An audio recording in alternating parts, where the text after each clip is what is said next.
দেশে যাতে দেরিতে নির্বাচন হয় এটা নিয়েও ষড়যন্ত্র চলছে বলে জানান চট্টগ্রাম সিটি কর্পোরেশনের মেয়র ডাক্তার শাহাদাত হোসেন।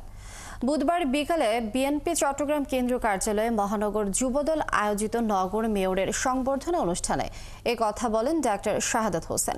এ সময় তিনি আরও বলেন, দ্রুত দেশকে নির্বাচনের পথে নিতে হবে।